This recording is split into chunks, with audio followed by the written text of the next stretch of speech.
Okay, let's get into this UFC thing, Noble. So Yes. I'm just saying, look, the answer.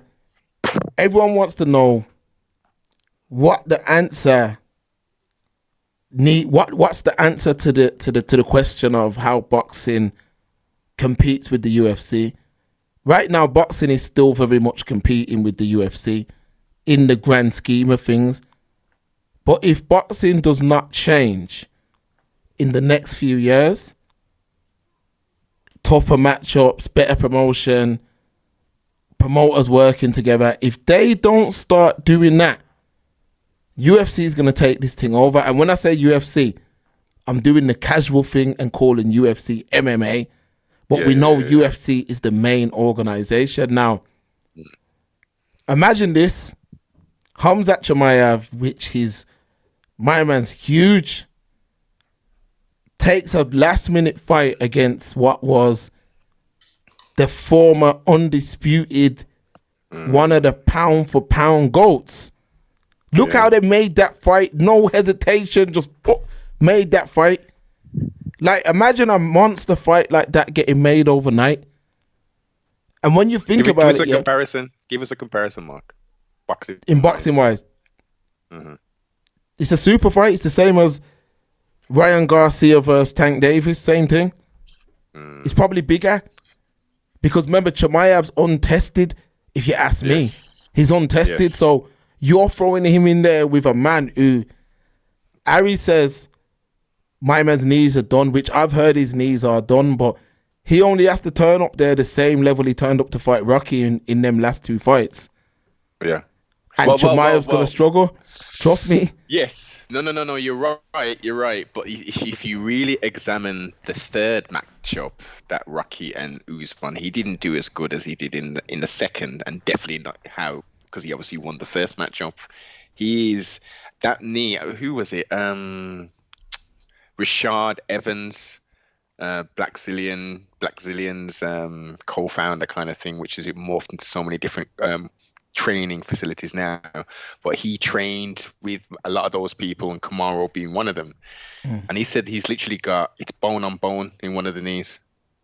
And he's tried stem cells, he's tried lots of different things to try and prolong it. And he knows he's literally got 3-4 years left before that's it. He's got to call it a wrap and get his knee totally reconstructed. From now? Yeah. 3-4 years left from now? Mm-hmm. Okay. That's going to be a struggle because with Chimaev, you can't do what you done to Kevin Holland, to my man. You can't do that. There's no way that's happening. You can't. And if you do try and do that, you're going to burn out early. So that's what the issue was with him. And you see, Chimaev, for the people who maybe just be very much casuals, Chimaev is a bully in regards to his style. Yeah. He wants to be the hammer. He's rarely the nail. He was the nail in the latter round when he fought Gilbert Burns. Now, to your point in regards to the burnout, because he's on that kill, destroy, or in his words, I got smash, brother. I'm gonna smash everybody. I'm the gang. I'm the champion. He's just holding the belt. I smash. I don't care who's next. I just smash. Just pay me. I'll smash. We smash. That's the vibe he's on, and I love the mentality.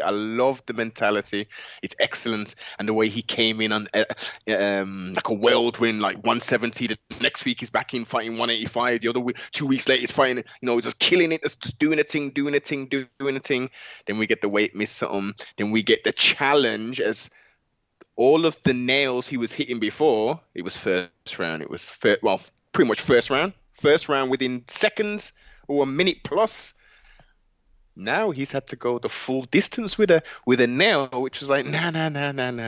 I'm not a nail, I'm a screw. You got the wrong instrument, matey. You need a screwdriver, not a hammer. It's going to take you a long time to get me into this piece of wood. And as we saw, it was a very, very close fight. We're going to get this is even a bigger test with someone who's not just a jiu-jitsu player per se, someone who is a grappler, knows a little bit of jiu-jitsu. I don't think he's got any submissions on his record, but you've got someone who's got power. We saw that with the Jorge Masvidal, aka the Running Man. We saw him knock him out. Um, but it's going to be tough, man. It's going to be tough. Kamaro's keys to success is to put Chimaev on the back foot. He cannot allow Chimaev to bully him around the thing and to expend that energy and trustfully, oh, okay, this is a bit tough. I'll handle this for the first round and, let him gas him. No. F all that business. This is a short notice fight. Your knee's effed. Yeah, it's the talk of the town. Have you seen the footage of him wrestling open workouts with Justin Gaethje, Mark? Yeah, apparently his knee went in that, innit? It's it was very sauce, They're doing the thing, then he picks him up, double leg, takes him down, then he goes. Then Justin's looking at him all kind of strange, and he's like, yeah, it sounded like he said it popped. It could obviously there was lots of noise going around and this and that, and then immediately they get up and he's kind of favoring, as they say, that knee, huh? And then it stops. And then Mayu starts asking him at the press conference, yeah, Kamaru, we know that you've dismissed all of the rumors about that video footage, but can you just clear it up again, Is your knee okay? And you watch the response from Kamaru. Something happened, whether it popped or whatever. Something definitely happened because he was like, yeah. You're not really asking me this question, are you? Yeah, it's fine, guys. Don't worry. I'm gonna beat him. If anything's wrong with his knee, Noble, yeah, if something's wrong with Usman's knee, he's losing tonight. I'm telling you straight.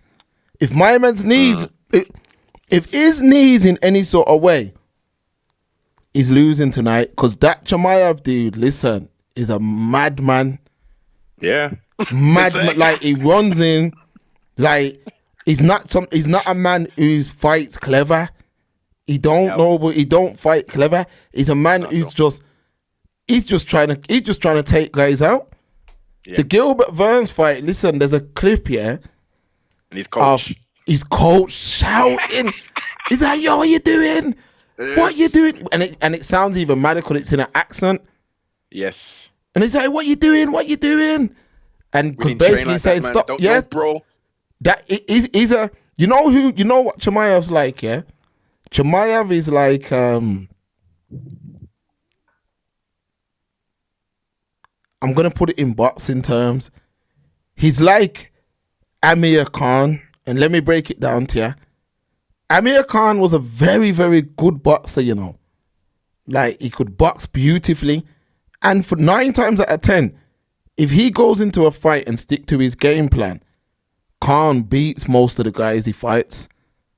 However, Khan's got a mad ego where if someone hits him clean, he feels like he has to get you back. And that's why you see all them knockouts, because he starts trying to trade with man. That's not his fight style. So if you look at when he fought Danny Garcia, he was piecing up Danny Garcia. All he had to do is keep doing that and he'd won the fight. But Garcia was catching him with little counters, sneaky counters, and he was almost getting offended, like, what? You mad? And then he'd try and throw back and leave himself open. And then Danny Garcia just caught him with a mad left hook. You see what I mean? And hurt him. Now, Chimaev's like that. Chimaev's the kind of man, if a man hurts him or a man lands a punch, he's like saying, what? Nah, you're mad. You just hurt me. I'm going to go mad. And that's what he done in the Burns fight. Because Burns, while it is with Chimaev, just like with Mike Tyson in his prime, the second someone figures out that puzzle, there is no more Chimaev. I'm telling you, either he's a freak of nature, which there is no such thing as a freak of nature, not in that weight class. There is in heavyweights, not in that weight class, 185. So you're either a freak, and remember, he got hurt. Gilbert Burns hurt him. Yeah, he hurt him bad. Now, I rate the fact that he was able to get hurt and come back. But Chimaev, there is no way Chimaev is doing anything like that to Usman. Trust me, there's no way. Even for the retirement payday fight, he ain't doing that to Usman. So it only needs a man to stand in front of him and say, yo, I ain't scared of you. Come, let's go. And Let's once do that this. happens, yeah, the next fighter who's watching, because remember the UFC, another thing where I rate them, they fly all their champions out to the events. So tonight, you're going to have, Rocky should even be in the building. Yes, he should. This is what I'm trying to say. And probably even Strickland, I know Aljo's out there. I know Aljo's out. Yeah, 'cause he's Aljo's. just come from over here, innit? And not, Yeah. So what's going to happen is a man will be watching, and when someone sees Chimaev, a man going toe-to-toe with Chimaev or being able to push him back, another fighter will look and say, I can have him, you know. I can take my man, you know. And that's all it needs. That's all it needs. But, Mark, you're 100% correct in what you're saying, and that goes across the board. But what you're not taking in consideration is the marketing machine and giant, which is the UFC. Unless Chimaev does something wrong, they're gonna give him the matchups which he can potentially, which may be tough, but they're not gonna give him the matchups where it's like, yo, my man's just gonna smoke him. They've got to build that brand, innit? They know the following. He's a Muslim as well. We got the Islamic population who is massive, backing my major. Come on, man. They want him to be a champion at some point. They can't push it too quickly, but they want him. The next, if he can, let's roadmap Chimaev, yeah. So if he beats, and this has already been said by Dana White, yeah. If he can defeat Kamaru Usman, who is a Muslim as well, not too much sort of really promoted about that, but he's a Muslim as well. He will be facing Sean Strickland for the strap. Let's reverse the roles. If Kamaru Usman beats Chimaev, and I'm, you know me, I love an underdog, you know, and you know the old saying from Passenger 57, always bet on black. So if Usman gets the thing and goes up against Sean Strickland, he has an opportunity to be the former welterweight, and now new middleweight champion. And hasn't he beat Strickland before? Who? Usman? No. I don't think have they. I heard it, but I could be wrong. Let's check it right now. Apparently, Usman fought Strickland at 170 and beat him. Of course, because Strickland was a 170. Yep. You might be correct in his earlier career. Yep. Yeah, there you go. So my man's got a real serious chance at doing something major, which will be excellent, man. People chasing greatness, like Izzy chasing greatness and getting defeated by Jan. You know, you gotta respect it, man. Chasing dreams and catching them. When you become a dream catcher, that's when you're 100% women, but you gotta still give to the respect to the people who are chasing them damn dreams. If Chimaev wins tonight, which it can easily happen, that can happen. Yes, he's a favorite. If he wins tonight, the UFC have got, I think we're seeing the first, he's not Arab though, is he? I know he's from Chechnya. He's Chechnyan. He's Chechnyan, but he lives in Sweden. Is that his people them's roots as well? Yeah. Okay, so I think this would be one of the biggest Muslim combat sportsmen of all time. Bigger than Khabib. I mean, Khabib is big, but Chimaev's a bad boy as well. Khabib's like a respectful, Khabib's like a respectful guy. Chimaev's like even when he was saying to my mom, why you lost twice? I'm just gonna smash your face. Like Khabib didn't do all that trash talk kind of thing. Nah. So, well, you know, you'd be surprised. You go watch some of the back and forth with him and Tony Ferguson. You watch some of that stuff. Who is this guy? Street fight? You can't fight in America. You crazy? Why has he got gloves on? He take off your glasses. He's an idiot. He talks these things still. He talks these things. You know, even Chimaev though, he's like, I think he ends up bigger than Khabib. He becomes champ. If he becomes champ, my man ends up bigger than Khabib, like it's gonna be mad. It's gonna be mad. Like just if Abu Dhabi, you gotta think, no, but if Abu Dhabi, my man's getting 3 million a fight, you know. If Abu Dhabi are covering that purse for my man, that shows you how highly they think of him. Yeah. Like, and Well, they must be giving Islam some crazy money then as well, because he's a current champion. let's go into that one. So you got Islam Makhachev, all right? Makhachev. Yes. I'm glad I've pronounced that right. Versus Alexander Volkanovski. Now, right before we get into this, yeah, imagine I see this Alexander Volkanovski all the time, Twitter, YouTube. I've never heard. When I heard him talk, I was so shocked. He's Australian, Did you isn't think he? he was a Nazi? I thought it was Volkanovski. I'm thinking to hear some what's my man from Rocky? I'm thinking to hear some Russian accent. Volkanovski. Ain't that a Russian second name? Or is it Polish? One of it's Eastern Bloc, so yeah. Yeah. So I'm thinking, I don't actually know his roots still. So all right, break that fight down to me, because I know this Volkanovski's rated heavy, but I know Islam's rated heavy too. You're indeed correct. Volkanovski, I kind of slept on him initially. He was just going through the featherweight division, just ripping stuff, man, just winning. And then you start looking into his story.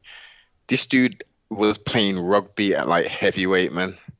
He's fought in combat sports at light heavyweight, middleweight, welterweight. He's fought at pretty much every weight division, and he's now competing at 145 pounds. Jose Aldo, the king of Rio, the featherweight GOAT. He got beat up, man. He got beat up. He obviously retired and stuff. And Volkanovski's taken that reign. Well, there was a slight interlude between then, because Max Holloway was going on a damn tear, being the featherweight champion, and Volkanovski said, "Wait a minute, mate. I'm from Australia. Let's have a fight." And it was the first fight was close. It was a competitive fight, but Volkanovski edged it out.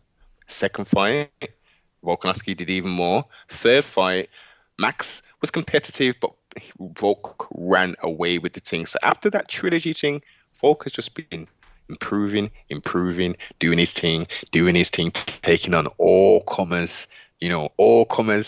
Then he goes to chase his dream and fights in Australia Islam Makhachev, which was a very, very competitive fight, which split the community in half. Most people said, well, I would say actually most people, 50+% said Volkanovski won the thing.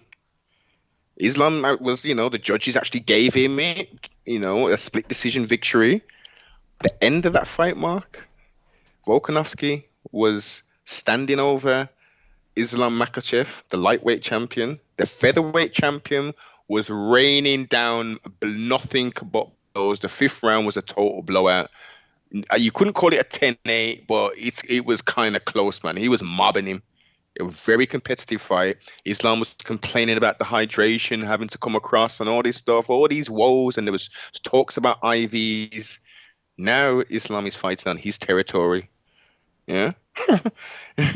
And, Team Khabib, following the route to success. Many people have said that Islam is actually a better version of Khabib. I don't necessarily think so. He's definitely, and Khabib is trainer as well. Yeah. Yes, indeed, sibling. Yeah. So he's not tested per se. Look at what Khabib went through, and Khabib wasn't fully tested like that still, but he still fought very high levels of competition when he got the strap. Islam, his toughest fight outside of him fighting Volkanovski was with Arman Sarukian. Went the distance with Mayu. They need to fight again. I want to see a part 2 of that.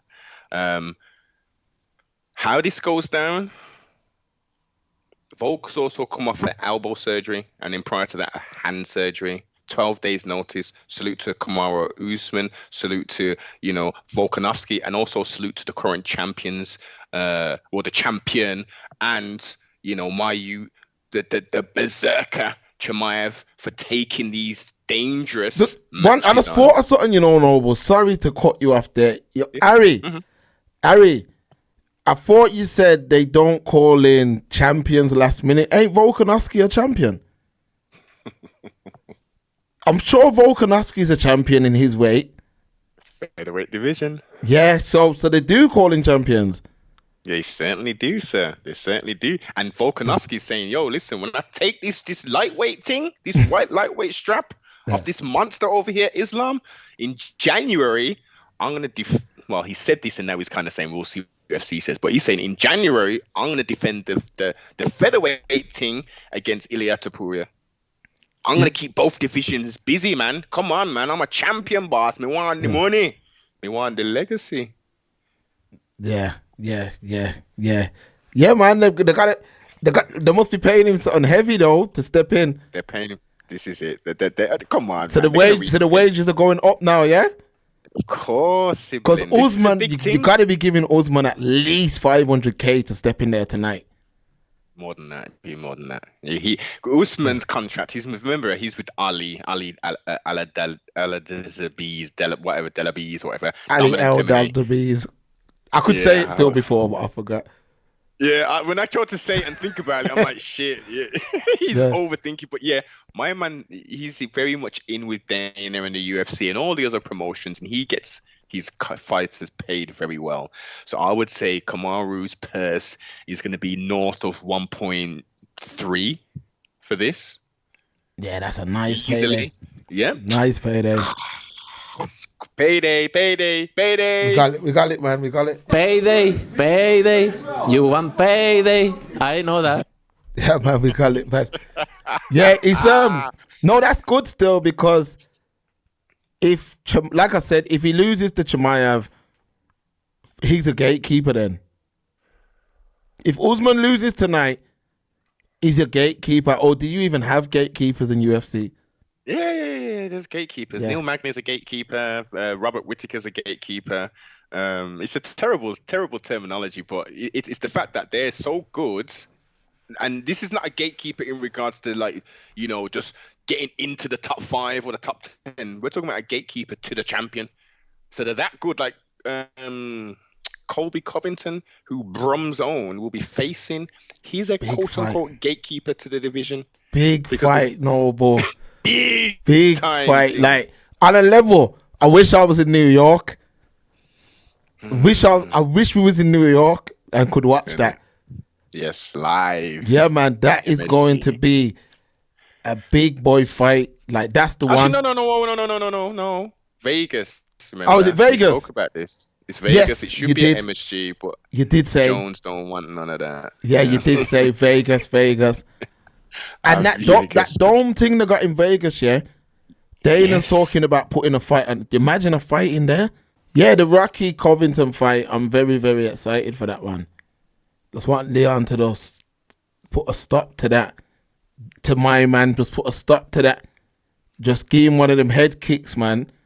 Take him out of there, man. Because even though my man's entertaining and funny, yeah, UFC, they're setting this up for him to win. I'm telling you the truth. Like, he's Trump's link. He actually physically linked Trump now.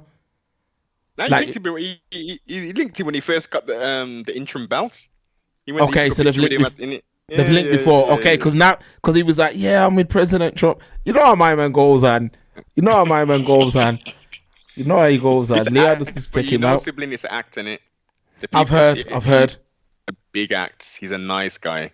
I got nothing but respect for him, man. You know what I mean? Even if he thinks, I don't think he's by any means. I know I don't know this, but based upon the conversations I've had, he's nowhere near he hates black people and minorities and all that business. He just loves his country of America, blah, blah, blah, blah, blah, blah, blah. But he's a good guy, man. This is a facade to boost his presence, to sell tickets, to get people interested. This, unfortunately, if you don't do this kind of stuff, people aren't interested. Now you don't need to go to these extremes, but you have to, you have to build yourself up, man. And he's found a lane, and it's successful. And he can back up the thing.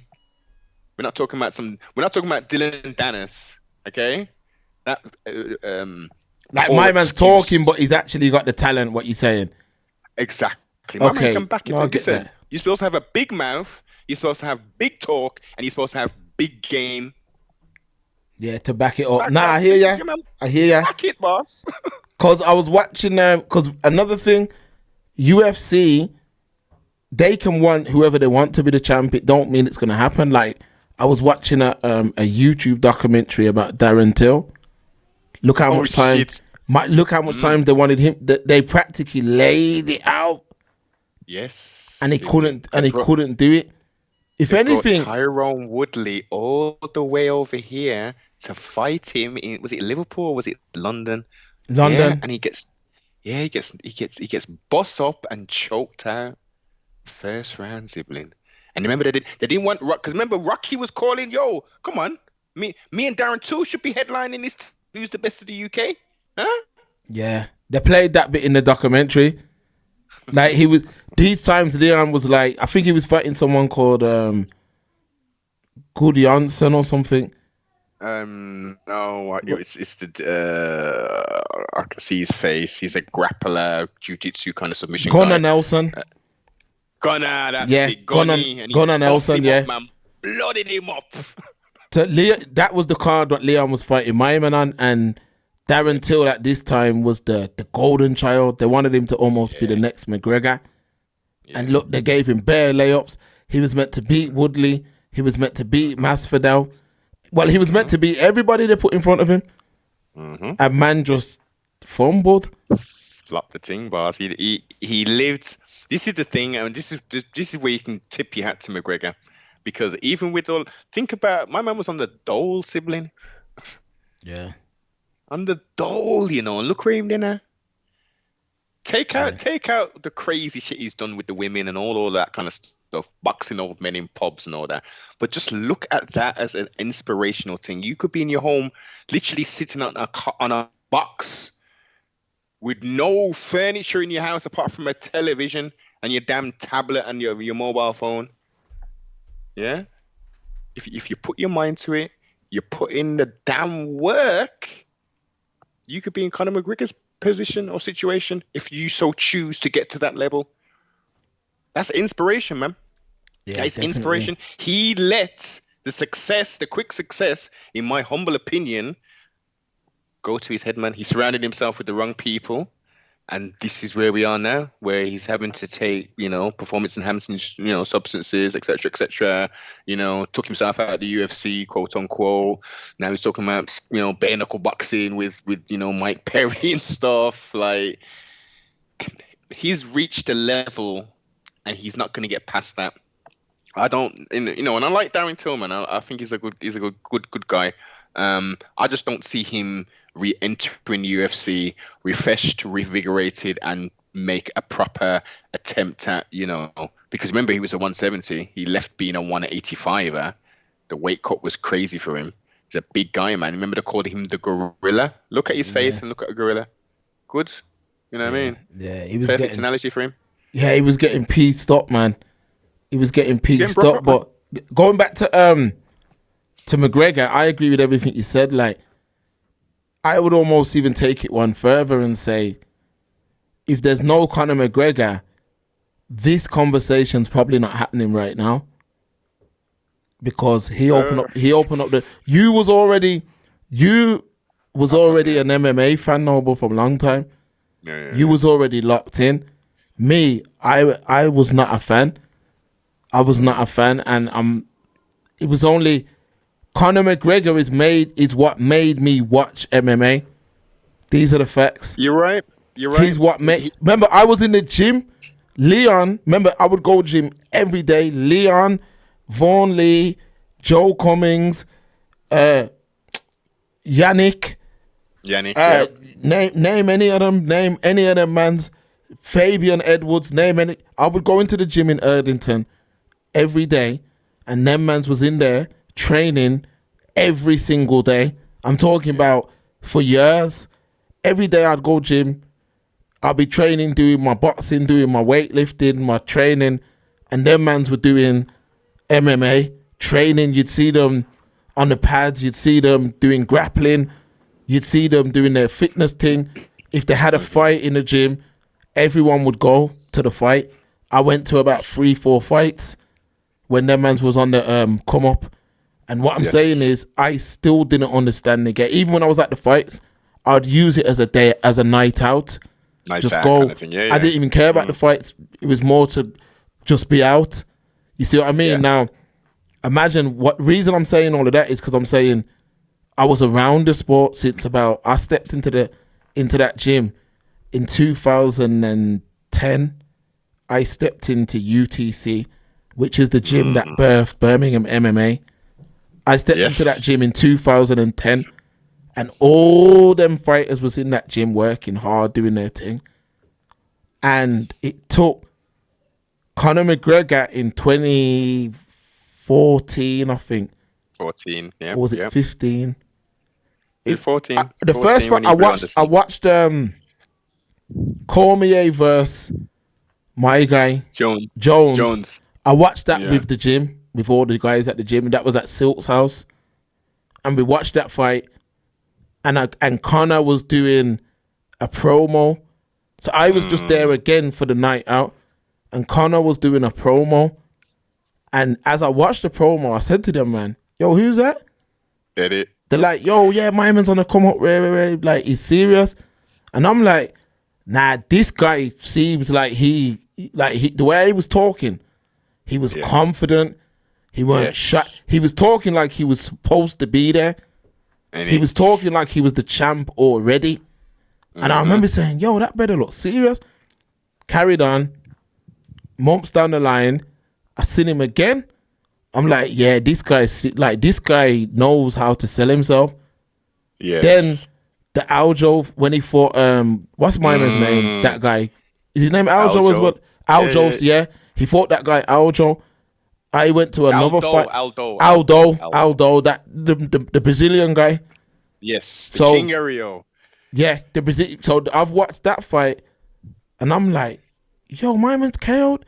I remember I asked Anthony, he's big on football, but I said to Anthony, yo, tell me about this Aldo guy. He's like, yo, my man's mad, 10 years undefeated, ABOC. He's breaking it down to me saying, yo, nah, McGregor can't chat to him, ABOC. McGregor just knocked him out. So I'm like, my man must be the real deal, for real. What I think ruined his career, Noble, was fighting Mayweather. I'm telling you, I know he made the dough. Oh, you talking about the money? You talking about the money he received after the fact? And not the money. Fame. It took him away from MMA. What I'm saying is, I know he got the dough, but I feel like his story was cut short. Because once he went away to go into the boxing match, yes, you made the money. Yes, it made sense. But I think that was the beginning of the end. And that's why I want to see these crossovers stop. Mayweather's career was cut short. I mean, McGregor's career was cut short. He was in his prime. He should did. He could have made the mega bucks in MMA. He could have been to MMA. No, you know, Mark. I'm gonna break it to you though. I'm gonna break it to you, Noble. Why I say that? Not from the purses, you know. I'm saying he could have been what Jordan is to basketball, to MMA. You could have been the dude selling something, or you don't think he couldn't have had proper 12 without fighting Mayweather? Yeah, no, of course he could have. Yeah, there you go. That's all my point is. I think that fight, it made him money, but I think that took him out of the MMA game, and I think it derailed his career. See, now we got to talk, it's Saturday sessions, in it, so we talk the real. The UFC manicured and protected Conor McGregor. Look at his toughest fight was Chad Mendes when he got the interim thing before fighting Jose Aldo. That was his toughest fight, Mark. They gave him No disrespect, because I respect every athlete who goes into that squared circle. But they gave him bombs, man. Gave him fucking bombs. They manicured him and gave him. Dustin Poirier was a test. Yeah. Young Max Holloway was a bit of a test as well, but Max Holloway is a total different fighter to what he was then than he is now. McGregor hasn't evolved and elevated. He is a pure striker with excellent takedown defense. The distraction of the boxing, I think, yeah, most definitely. But again, the big pink elephant in the room is Dana White and Mick Maynard and whoever was, manicuring these fights. If they continue to do that, then he could have, maintained a level of success, which he still, because of the name, he can still jump in and out.